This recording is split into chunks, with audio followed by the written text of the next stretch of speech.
The creative writer is best imagined thus as a skillful artist who is immersed in imagination and equipped with the communicative skills with which he develops his creative thoughts, captures facts aesthetically, and sharpens his narrative craft, character development, and literary tropes. The latter aesthetic ingredient of creativity is what is often rated the essential potentiality of creativity. The aesthetic ingredients clearly separate creative writing from ordinary writing.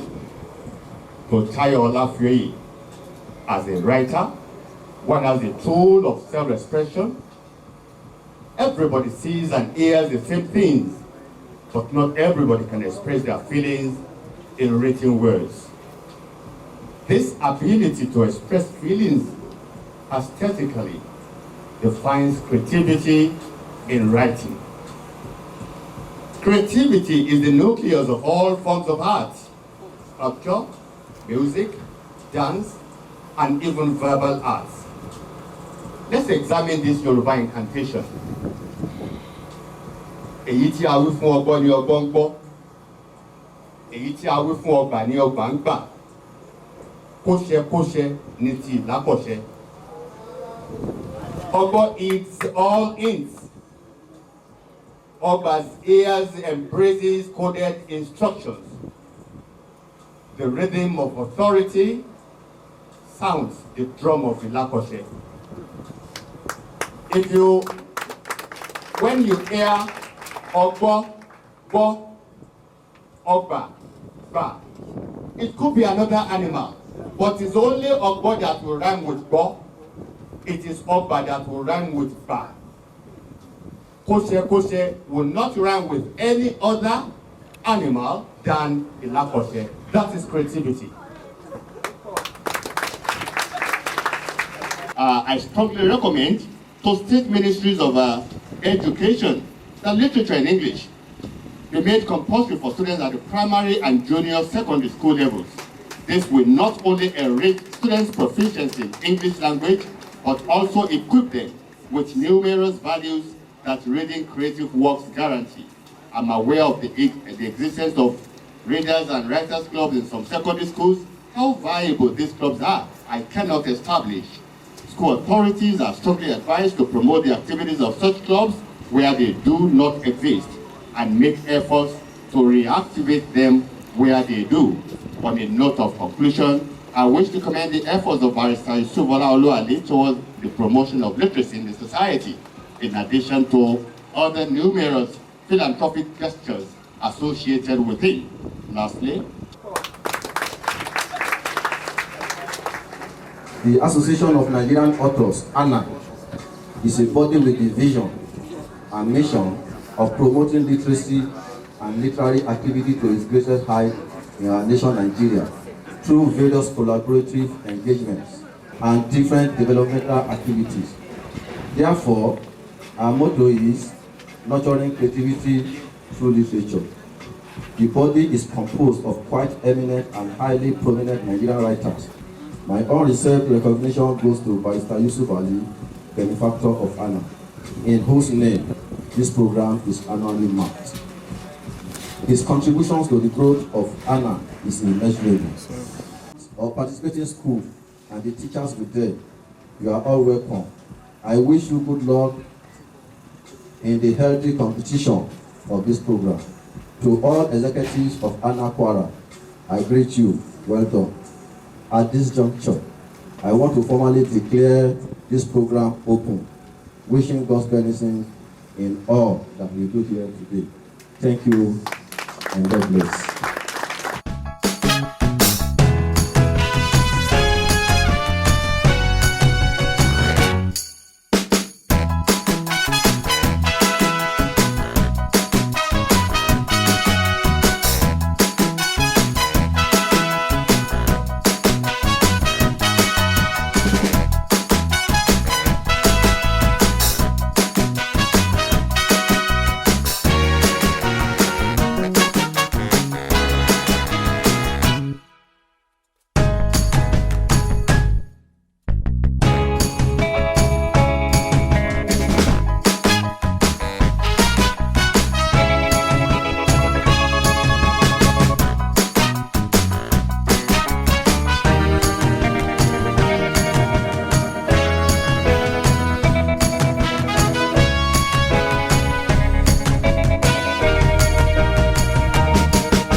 give kudos to the members of the IMODOYE, the organizers of this event, the Honorable Mr. Chairman, panel of judges.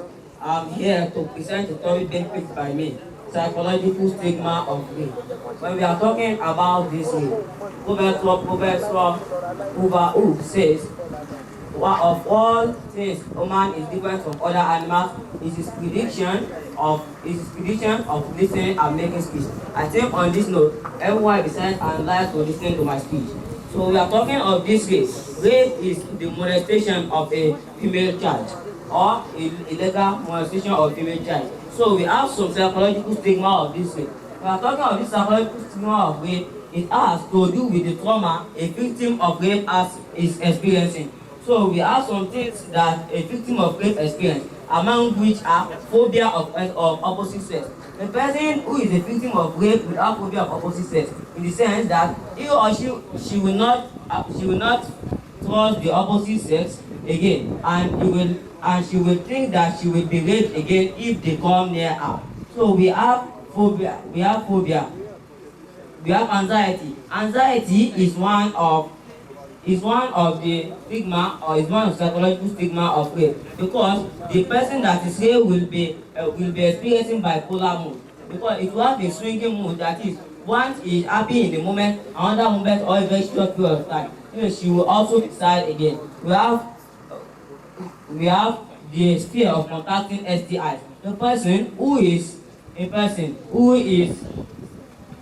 rape victim will be fearful of contacting STI, in the sense that she will think that the person that raped her is a patient of any STI diseases, maybe HIV, AIDS, syphilis, and so on, which she might have contacted since she doesn't know the disease in the blood system of the person she has raped her. So I think this rape has become a rampant activity in our society, and we have to curb it by all means. Anyone says a white person is white before, not after the event. I think any of us that is not a victim of this rape should be careful and be wise, so that we won't suffer as a victim of this rape. Once again, I commend the effort of the organizers of this memorable event and the panel of judges and the members of the IMODOYE. Thank you.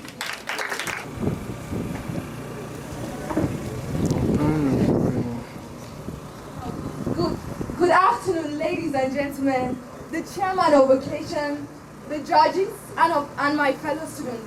I am Mariam Abdurrahman from Lambia's Islamic High School, and I will be speaking to you on the topic examination malpractice. Examination malpractice can be referred to as academic dishonesty or academic fraud, and sometimes, and in most cases, it is both. Examination malpractice is any act or behavior contrary to the laid down directives of the examination officials. Students commit examination malpractice due to various multidimensional reasons. One, due to lack of preparedness, and we can attribute this fact to the unstable educational sector of the country, whereby mostly in public schools, with due respect, students go to classes with the hope of seeing their teachers in class, or with the hope that their teacher will come to deliver the appropriate lesson to them. But then, this is a plague that has eaten deep into the guts of the academic sector. As in most cases, these teachers won't come on time, and when they come, they will discuss the relevant lessons to them, which will be contrary to the lay down to the syllabus. And secondly, the people that aid examination malpractice, it can be the teachers themselves, the school authorities, and the teachers. They assist in giving these students things they call cheats or expo. And the consequences of examination malpractice is that it breeds corruption, and on the part of the students themselves, since they have actually attained the ladder of success in a bad way, in a bad manner, as they climb the ladder of that success inappropriately, so then shall they fall since the wrath of the law will actually catch up with them. And lastly, the parents sometimes they aid the examination malpractice with the fear of, oh, my child must not fail, oh, my child has to be the best, whereas they ought to have given the child the appropriate lesson or teachings. Okay. And lastly, about the ways of preventing this examination malpractice, the parents, they have a role to play in disciplining their children, that honesty is the best legacy. And secondly, the society, we must frown against this illicit act.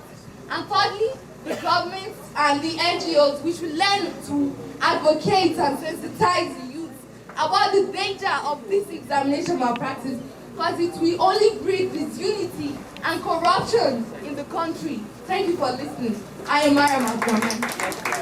Speaking on the consequences of early child marriage. Early child marriage refers to the marriage of a child, usually the girl, younger than the age of 18, because the girl is physically and psychologically ready for the responsibilities of marriage and childbearing. In case of Nigeria, child marriage is predominant in the northern area, especially the northwest and the northeast. And child marriage is often deployed as a response to homelessness, hunger, or starvation. They are often reported by parents as a legitimate reason for child marriage. The consequences of child marriage. The number one is the mental adversity. Because the young boys are not given an opportunity and they remain involved in a relationship where there is no feeling of love, only the tradition makes sense. It affects, as a result of this, it affects their emotional adversity because they are not matured mentally to cope with the responsibilities of marriage and childbearing and domestic violence. There are a lot of situations when the husband and mother start blaming the girl for everything that happened after marriage. And because of the imbalance of power in child marriage, the girl will not be able to discuss or to negotiate contraception with the husband, resulting in frequent and more alien pregnancy and lack of education. Because the girls are married off earlier, it curtails their education. Schooling and formal education will cease, meaning they will stop acquiring skills and knowledge that will take them through life and as well as the reproductive members of the society. And because of lack of education, it will make it difficult to access information on health and welfare about themselves or their children. And it also serve as a barrier to employment opportunity because of their limit to education. And a lack of education is a limit or a barrier to a paid employment. So girls who are married off earlier or child who is married off earlier has a little decision-making power within the marital home, a likelihood of school dropouts and lower earning, lower labor force participation. And because of these girls are married off earlier, they and their children are likely to experience overall poorer health and nutrition. Thanks for listening. We have Government Girls Day Secondary School, Okwere, to be crowned with 150 points. Congratulations. I wish you all the best. Stand up for the champion. Stand up for the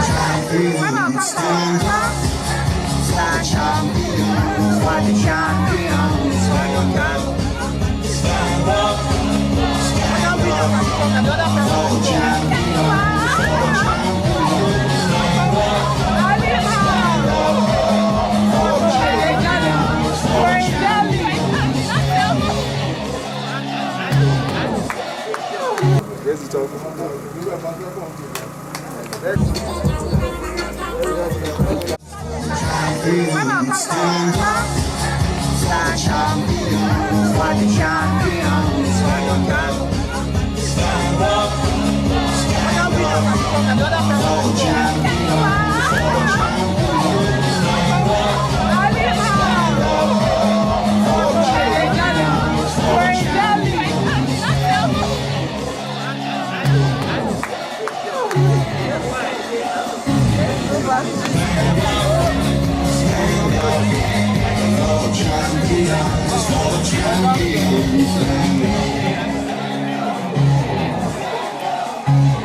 How do you feel today? Imagine the first. I feel very honored and elated.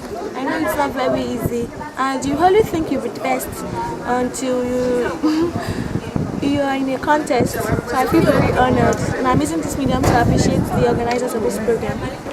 I read a lot of vocabulary, and I read the book it's supposed to read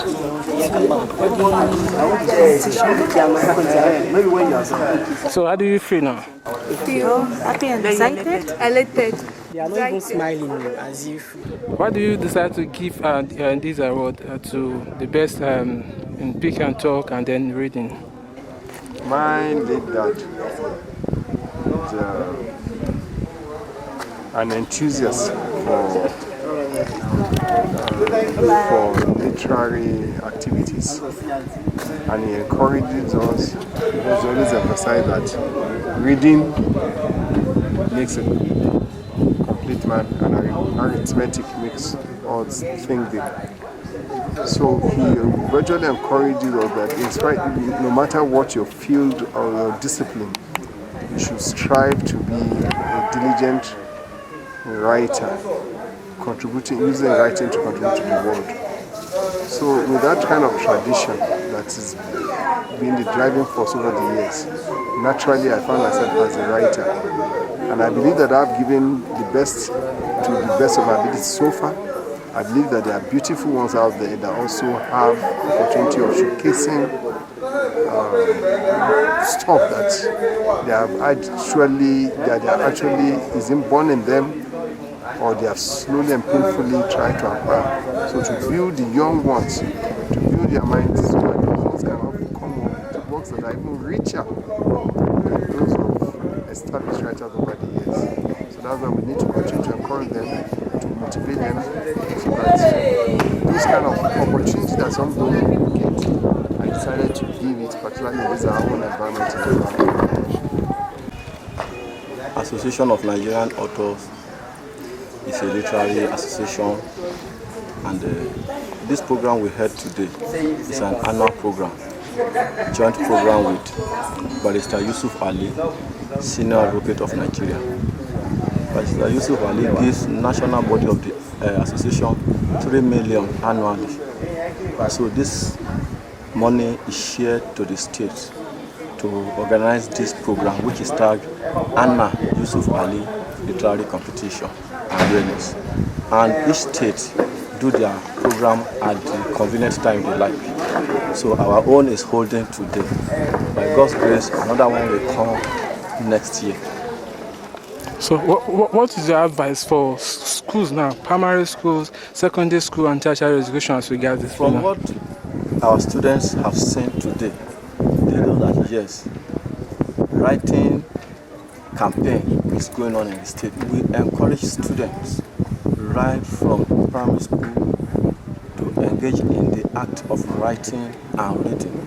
And that is what ANA is for, writing and reading.